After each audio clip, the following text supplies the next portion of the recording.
warrant coming from a court which has no longer jurisdiction in this country. Yung sinasabi ng mga kasama ko, well, para ano ka, sumulong ko na lang. Anyway, you can exhaust all remedies under the law. What remedies are you talking about? Kung ano ginawa nila kay dating Pangulong Duterte, yun din ang gagawin nila. Do you think makikita pa natin si Senator Bato pagkatapos nilang makuha? Kahit wala na, kaya sabi ko, hindi niya kailangan pumunta rito. Pero nagpunta siya. Nirisk niya yung buhay niya. Kaya lang namin nakuha dahil sa kanya, wala nang iba. We owe it to himself alone and nobody else. Nobody else. Kung hindi siya pumunta, nobody will blame him. Well, buhay niya yun eh. But he chose to do it. Kaya sabi ko sa kasama ko ngayon, sinong walang konsensyang kakakalas? Yung tao ginawa niya. Gusto mo magpakulong dito? Pwede. Kasi at least domestic law, di ba? You can hire your lawyers.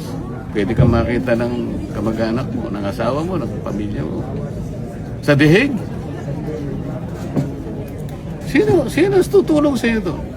Ako nga nakiusap eh. Makita ko lang si PRRT kasi nandun na ako eh. Can you imagine? I request. O sige, kung ano lang, makita ko lang. Kung ayaw nyo kung makausap, wag na. Makita ko lang kahit 5 minutes. So I can wave my hands. Para ipakita ko sa niya, Mr. President, I am here. How are you? Then alis na ako. So, saan na Hindi nila ako pinagbigyan. Ganon din ang mangyayari kay Senator Bato. Ngayon, yung mga Pilipinong, lalo na yung mga iba sa inyo,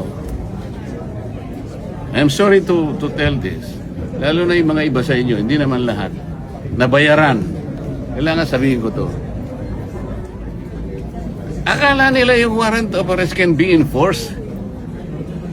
Wala na tayo membership sa ICC, sa Rome Statute. Without the treaty, what will be the legal basis of a warrant of arrest? You tell me. Huwag kayo nagpapapaniwala doon sa mga din, mga abogadong nagsasalita ng salita. Nililin lang nila kayo eh. Anong pinaglapalagi lang sinasabi? Paikot-ikot sila sa Section 17 of Republic Act 1951. Bali-baligtarin nyo doon. Sinasabi niya lahat.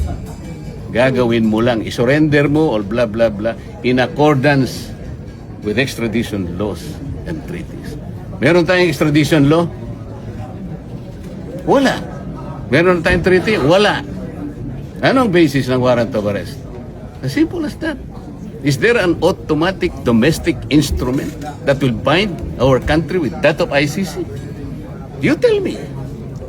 Senator, sabi ko ng OSD, di ba? Enforceable yun. Halika dito, hindi kita nakikita.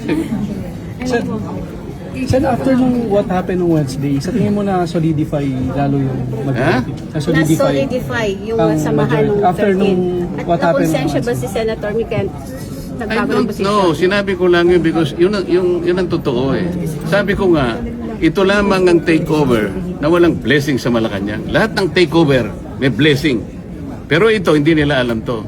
Ang tao nagbuwis ng buhay. Yun ang importante. Buhay niya yun. So, Paano mo i-disregard yun?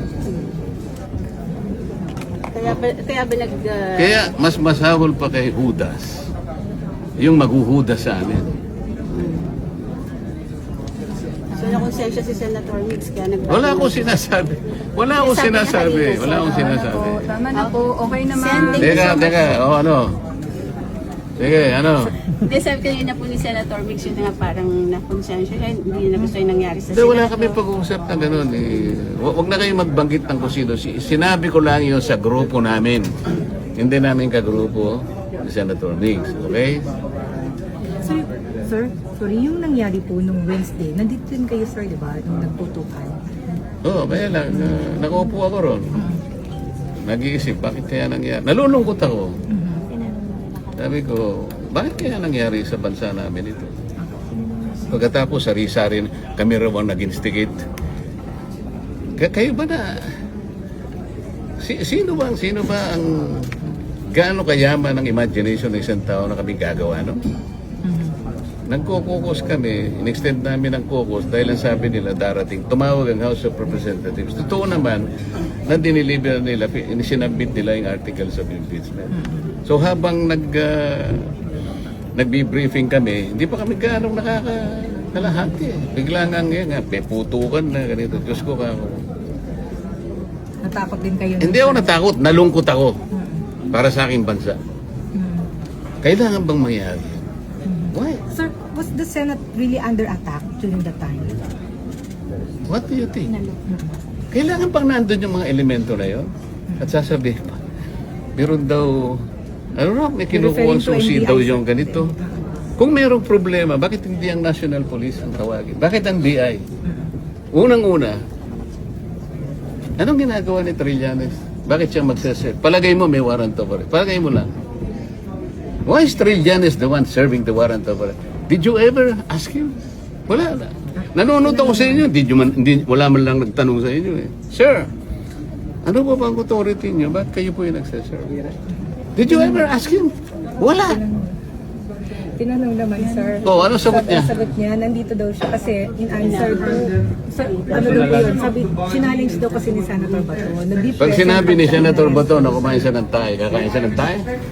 Thank you.